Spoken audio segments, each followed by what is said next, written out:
Olá, meus irmãos, graça e paz, tudo bem? Nós estamos começando hoje a nossa lição número 5, que vai falar da nossa terceira marca aqui de uma igreja saudável. Nós estamos estudando então as marcas de uma igreja saudável e hoje nós vamos ver a quinta lição com a terceira marca. Por que a quinta lição com a terceira marca? Porque antes de entrar na primeira, nós fizemos duas lições introdutórias.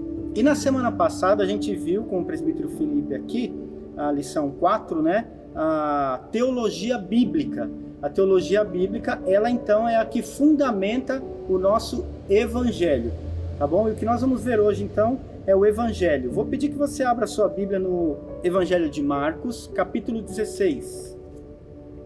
Marcos, capítulo 16, versículo 15. Nós vamos ver esse versículo que é o grande mandamento disso aqui, do Evangelho, tá? Olha lá, Marcos 16, 15. E disse-lhe: Ide por todo o mundo e pregai o Evangelho a toda criatura. Ide por todo o mundo e pregai o Evangelho. Esse é o grande mandamento, o mais básico, o mais simples e o mais funcional para todo crente. Irmos por todo mundo, pregarmos o Evangelho. Então nós vamos ver hoje essa marca Evangelho, e a primeira coisa que eu queria dizer aqui é que nós vamos ver hoje a fundação do que significa Evangelho. Qual é a funcionalidade primária do Evangelho? Aonde tem que chegar primeiro o Evangelho para que a igreja esteja preparada para levar o Evangelho? Porque, inclusive, quando a igreja está preparada para levar o Evangelho, ela já está, na verdade, praticando a evangelização. Você vai ver, inclusive, que a nossa revista traz aqui na lição número 5 o Evangelho, mas a lição número 7, que você vai ver depois, futuramente, é evangelização. Por que a gente faz essa diferença aqui nessa lição? Evangelho e evangelização. É porque primeiro é isso, evangelho é a essência daquilo que a igreja precisa entender para ela e daquilo que o crente precisa entender para ele.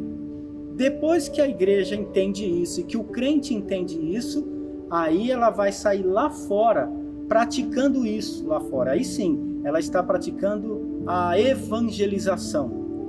Ou seja, para que eu consiga praticar a evangelização da lição 7, eu tenho que viver primeiro o Evangelho, aqui da nossa lição número 5.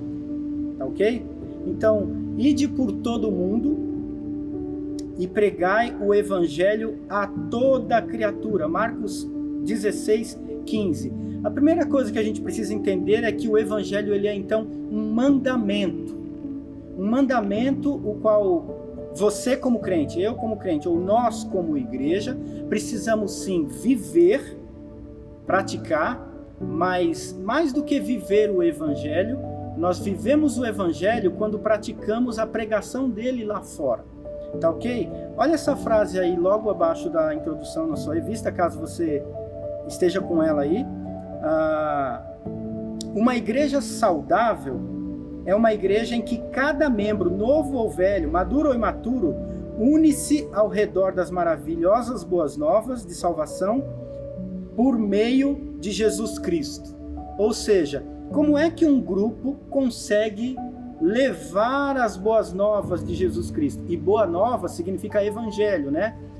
Como que a igreja consegue levar essas boas novas? Primeiro, vivendo. É quando eu consigo vivê-la, aí eu estou pronto, estou apto, preparado ou biblicamente autorizado a pregarmos o Evangelho, tá? Porque o Evangelho ele é, na verdade, o centro da mensagem cristã. É lógico que Jesus Cristo ele é o Senhor do Evangelho. Jesus Cristo foi a própria vida e o fato dele dar a vida criou isso para nós.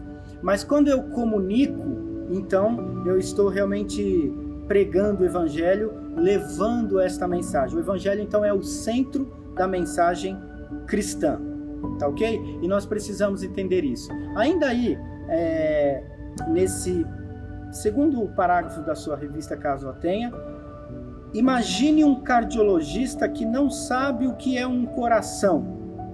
Assim é o cristão que não conhece o cerne da fé, que não conhece, na verdade, então, o evangelho, tá? Ele fala também, imagine um carteiro que não tenha encomenda. Assim é um crente que não carrega as boas novas. Você pode ser um carteiro que não leva encomenda, que não tenha encomenda? Faz sentido dizer que é um carteiro que não leva a carta?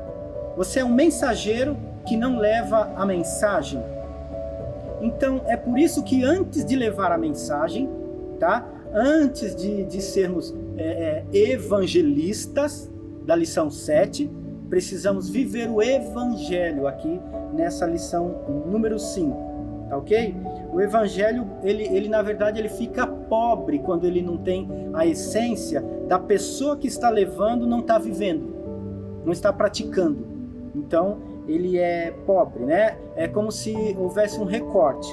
Alguns recortam o evangelho, distorcem as suas verdades, né? Ou até pregam o evangelho, mas pregam o evangelho pela metade, um evangelho que não esteja completo. Quando o evangelho fala assim, Jesus é o Senhor, isso é evangelho? Sim, mas falta algo ainda. Dizer que Jesus é o Senhor é uma boa parte do evangelho. Quando a gente fala assim, Deus nos ama, isso é a mensagem do evangelho? Sim, mas não é tudo do evangelho. O que mais? Deus tem um plano para a nossa vida. Puxa, que legal, essa é a essência, né? Essa é a prática do evangelho, é Deus mostrando um plano para a nossa vida. Mas qual é ele? Dizer que Deus tem um plano não é dizer tudo. E dizer que Jesus quer ser o nosso amigo. Sim, Jesus quer ser o nosso amigo, mas ainda assim eu não estou dizendo tudo, eu não estou falando tudo. Todos esses recortes do evangelho podem trazer uma interpretação falha, equivocada, errada, ou no mínimo eu vou dizer, é uma declaração incompleta do que é o evangelho. Não adianta eu dizer o evangelho, que inclusive significa boas novas ou boas notícias, quando eu não fui surpreendido pela razão a qual essa boa notícia chegou. Então, é como eu já falei algumas vezes, né? Não faz sentido dizer para uma pessoa uma boa notícia sem antes fazê-la entender o contexto dessa boa notícia. Algumas boas notícias vão fazer muito mais sentido e vão trazer muito mais alegria para o pecador quando o pecador souber que ele é pecador. Porque existe uma possibilidade de se pregar o evangelho fazendo bem e pensando que está fazendo bem para os outros. Você já ouviu algum pai ou mãe dizer assim, eu preciso começar a ir na igreja porque eu tenho um filho adolescente, já está ficando jovenzinho, está meio rebelde e eu acho que eu preciso buscar a Deus. Você já viu isso? Tá, é a pessoa que acha que precisa ir para o evangelho por causa da necessidade de outro. Então, eu preciso levar meu filho à igreja.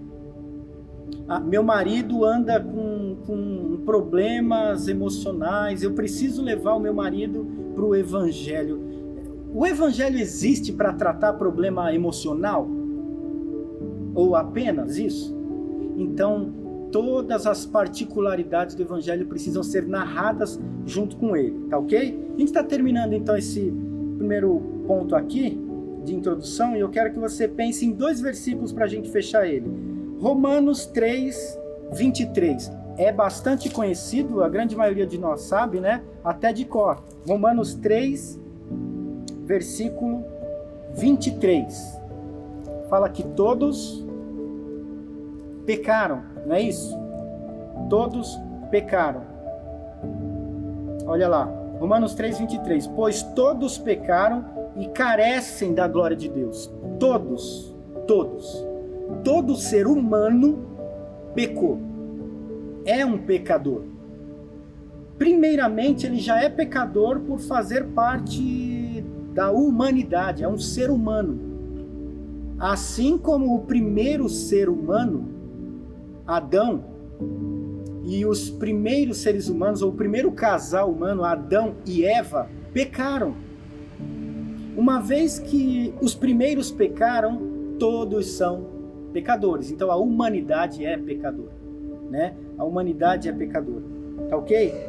E ali também em Romanos capítulo 6, volta 2 páginas para frente, Romanos 6, 23, você vai ver o seguinte, Romanos 6, 23. Porque o salário do pecado é a morte, mas o dom gratuito de Deus é a vida eterna em Cristo Jesus, o nosso Senhor. Então, não dá para entender, não faz sentido as boas novas de que Deus ama, Deus salva. Não faz sentido simplesmente dizer que Deus nos deu a vida eterna. Imagina o final do versículo 23, Romanos 6, verso 23, o finalzinho. O dom de Deus é a vida eterna. Tá, mas e daí que o dom de Deus é a vida eterna? E daí que o começo do versículo fala que todos nós pecamos. O salário do pecado é a morte. Nós estamos espiritualmente mortos. E é porque estávamos mortos que ele nos deu a vida. Tá ok? Então faz sentido eu entender as boas novas quando eu descubro as más velhas. Ou seja, são boas notícias porque eu sei das más notícias. Faz sentido para mim. Quando a gente já cresce achando que é santo, que todo mundo já nasce santo, perfeito, toda criancinha é santo, perfeito, todo ser humano é perfeito e morreu, vai para o céu, o evangelho não faz sentido. Mas quando a gente sabe que nós nascemos pecadores, o evangelho faz mais sentido. Tá ok? Então, virando a sua página aí, o evangelho e você. Agora a gente entra então nos 2 pontos finais, porque o segundo e o terceiro eu vou juntar num ponto só. Então vou considerar esse como o segundo aqui. O evangelho e você. Tá ok? O evangelho e você. Aqui nós temos na revista 4 pontos de destaques, né? Deus, o homem, Cristo e a resposta. Deus, o homem, Cristo e a resposta. Por que precisa de uma resposta? Porque Deus, esse Criador, fez esse segundo ser, o homem, que pecou, foi condenado, mas esse Deus mandou o seu Filho unigênito, Jesus, o terceiro ponto nosso aqui, para que todo aquele que nele crê, então, não pereça, mas tenha essa resposta, tenha, então, a vida eterna. Então, eu quero começar nesse ponto agora, 2 aí nosso, que na verdade está como 1 na sua revista, a dividir esses 3 pontinhos aqui, na verdade, tá ok? Vamos pegar apenas Deus, o homem e Cristo. Primeiro, se você tem aí na sua revista, a frase diz o seguinte: começamos com Deus e devemos tomar cuidado de presumir que pessoas entendem o mesmo significado quando dizem a palavra Deus. Alguns pensam que Deus é uma força impessoal, outros pensam que é o primeiro motor visível ou apenas um criador, e ainda outros acham que pode afirmar um monoteísmo, mas que não concebem um Deus monopessoal, que não acreditam num Deus como Pai, Filho e Espírito Santo. Tá ok? Então, primeiramente aí é essa questão Deus, tá? Deus é Espírito, Deus é imortal, Deus não muda, Ele é imutável, Deus é eterno, Ele é puro, santo, justo, poderoso, sábio, soberano, É muita coisa para a gente entender sobre Deus, mas Deus ele é esse ser transcendental. Nós não conseguimos descrever exatamente tudo o que é Deus. A vida eterna é conhecer esse Deus. Sem Jesus Cristo, que foi enviado, e nós vamos ver no terceiro ponto, não teria como esse do meio. Então temos Deus, o homem, Cristo. Sem Cristo não teríamos como conhecer completamente a Deus, porque Cristo é o Deus encarnado em homem, o Deus na terra, o Deus encarnado em homem, reconhecido, Deus do céu, reconhecido em figura humana, tá ok? Ele é esse Deus aqui assim, que é o nosso ser criador, tá ok? O ser criador. Nós precisamos entender isso, porque se eu não entender isso, o meu evangelho ele é perigoso. O que tem a ver falar tanto sobre a pessoa de Deus se a nossa lição, o tema é evangelho, né?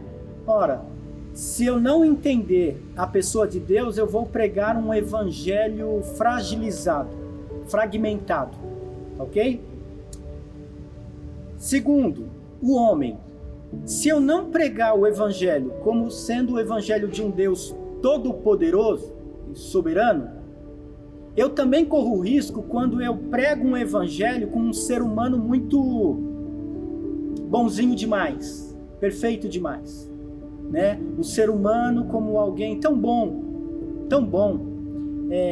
alguém tão perfeito. O ser humano é um ser fantástico do universo, que Deus criou, e é quase como se a vinda de Deus na terra, na pessoa de Jesus, não é por um evangelho de salvação, mas de adequação.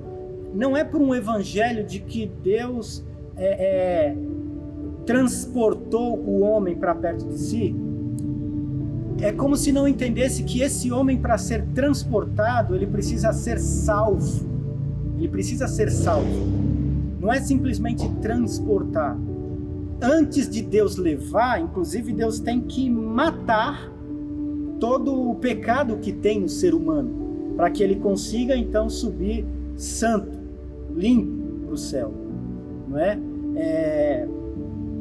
Olha só o que diz ainda aí nesse ponto na sua revista a respeito do homem. Deus criou o homem conforme a sua imagem, conforme a sua semelhança, para partilhar da sua comunhão, da sua bênção. O ser humano, porém, se rebelou contra Deus e caiu do seu estado original.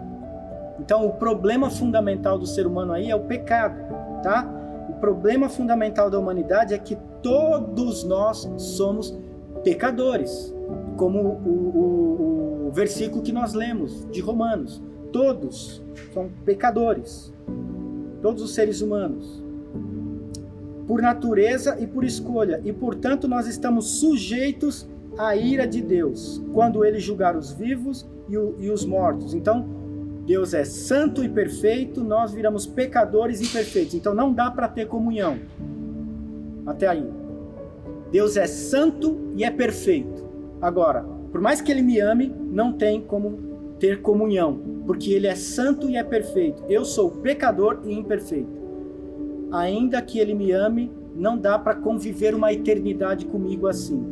Então, o que há pecado em mim tem que morrer. E eu, por mais que sendo evangélico, lute contra os meus pecados, e muitas vezes não venço, caio, peco, então não tem salvação para o ser humano em si mesmo. É daí então que vem o nosso terceiro ponto daí, que é Cristo.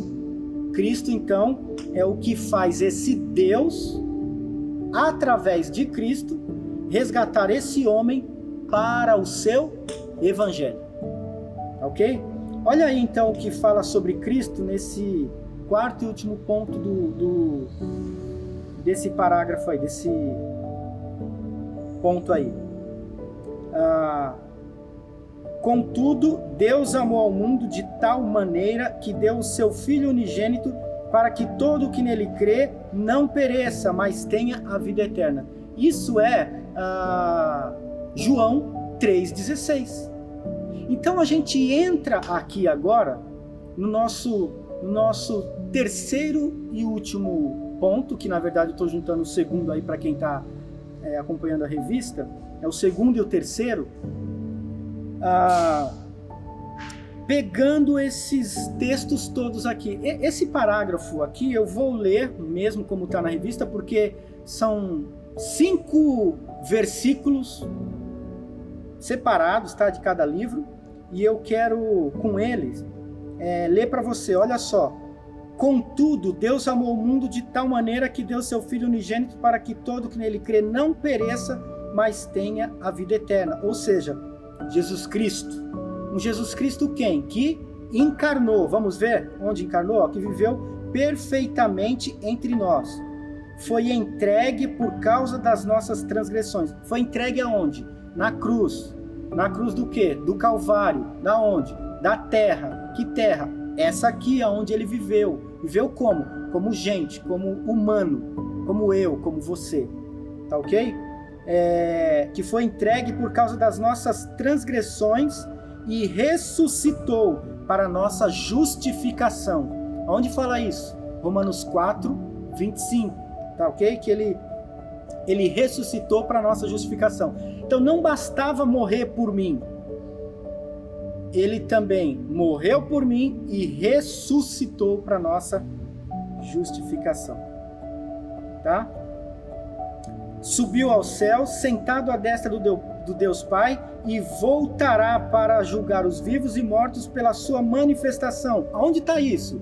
Dizendo que Jesus vai voltar. 2 Timóteo, capítulo 4, versículo 1. Não precisa abrir também. E para fechar aí, o Pai lidou, ou ele tratou, né, com a nossa culpa, perdoando todos os nossos pecados na cruz de Cristo. Isso está onde? Colossenses, capítulo 2, versículo 13 e 14. E por último, com a nossa corrupção, mediante o lavar regenerador, Deus nos lavou, literalmente, né? E lavou com sangue. Não existe produto que limpe mais o pecado do que o sangue de Jesus. E foi um produto humano, encarnado, do Deus em carne e osso aqui para nós.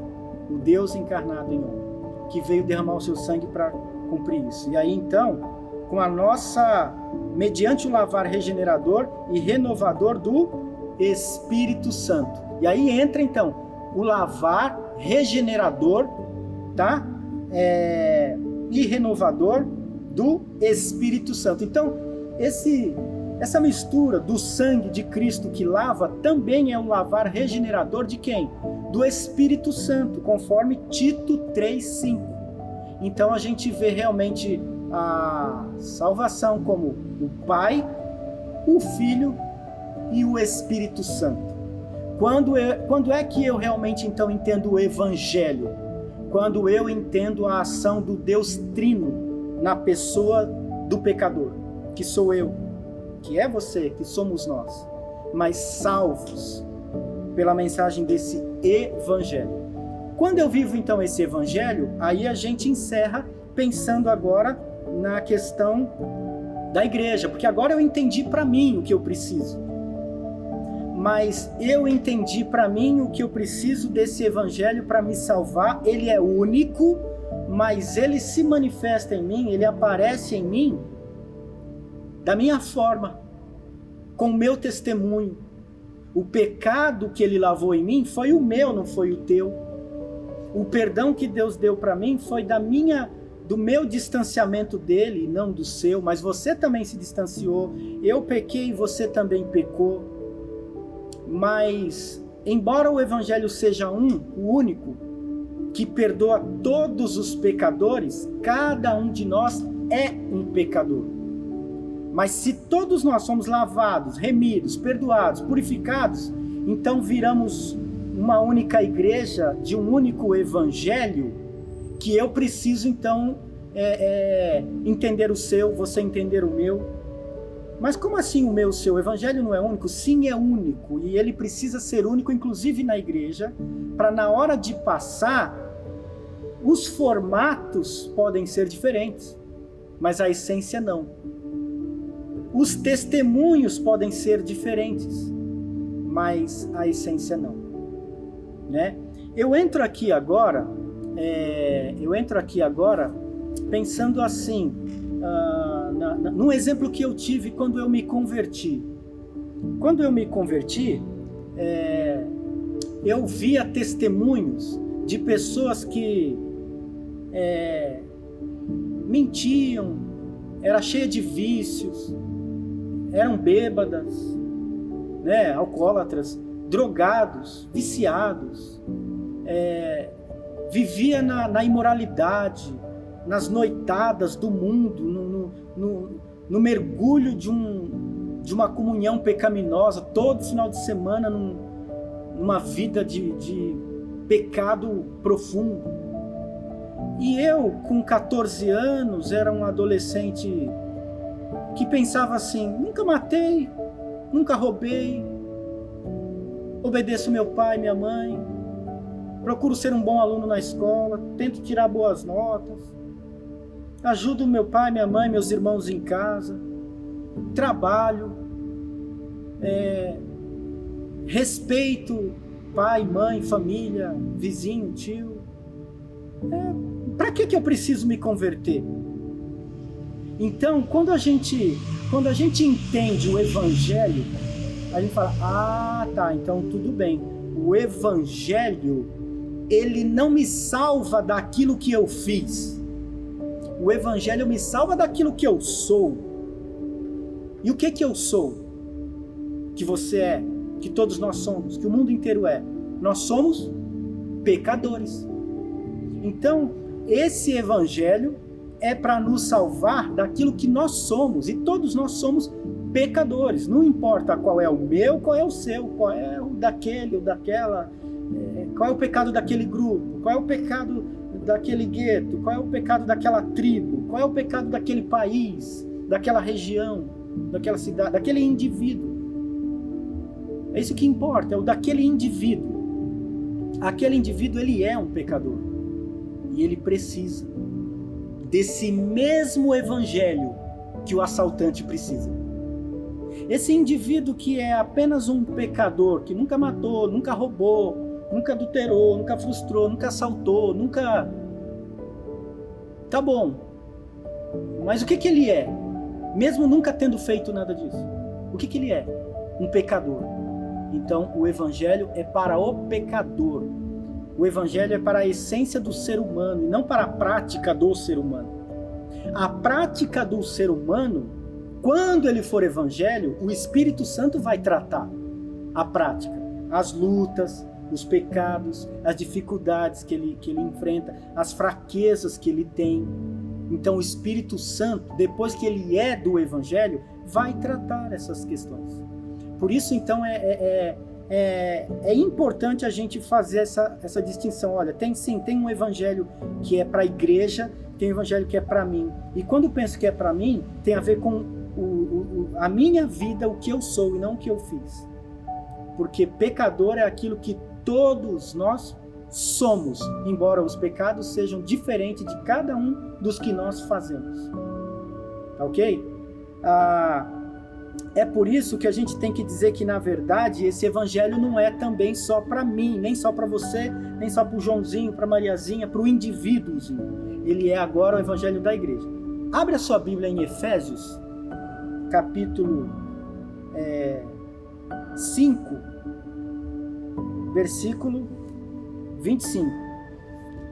Efésios 5, 25.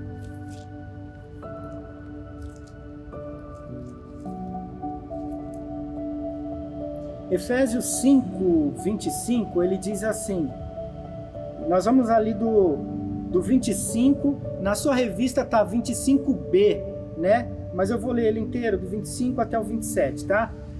Maridos, amai vossa mulher como também Cristo amou a igreja. E aí ele pega a letra B, porque ele quer pegar daqui em diante. Cristo amou a igreja. E aí, uma vez que ele amou a igreja, o que ele fez? Para que a santificasse, marido, amai vossa mulher, como Cristo amou a igreja, vossa mulher como Cristo amou a igreja, e a si mesmo se entregou para que a santificasse, tendo purificado por meio da lavagem de água pela palavra, para apresentar. Agora fecha aqui no 27. Para quê? Esse evangelho de Cristo na terra, com esse amor dele. Está no 27 aí. Para apresentar a si mesmo igreja gloriosa, sem mácula, nem ruga, e nem coisa semelhante, porém santa e sem defeito. Essa é a prova, é a grande prova de que o evangelho, primeiro, ele atinge a mim como indivíduo. Eu ouvi o evangelho, criei em Deus, na pessoa de Jesus Cristo, aceitei, me converti. Na verdade, não aceitei, fui aceito, recebi, sim, né? Recebi dele o evangelho e criei. E uma vez crendo, fui aceito por ele, porque sou um crente nele. Mas agora, quando eu me junto com todos os crentes, então esse evangelho não é mais meu nem seu, do João, da Maria, do Everson, é da igreja de Jesus. E ele veio para isso, então, tá? Ele veio para isso. Versículo aí 27, para apresentar a si mesmo igreja gloriosa, sem mácula e nem ruga. Tá ok? Entenda isso. Deus criou você, te salvou, te colocou numa igreja, e aí então nós vamos pensar na lição futuramente, sem ser a próxima das 6, na lição 7, o que fazer com essa mensagem que me tocou e me unificou com um grupo da igreja, chamada então de igreja evangélica, igreja onde se reuniu quem teve encontro com Cristo. Quem teve encontro com Cristo e creu em Cristo é um cristão. Então quem é um cristão vai fazer parte da igreja. E se for um grupo da igreja que crê nesse Cristo do Evangelho, então pode ser chamado de igreja evangélica, dos cristãos evangélicos. Tá ok?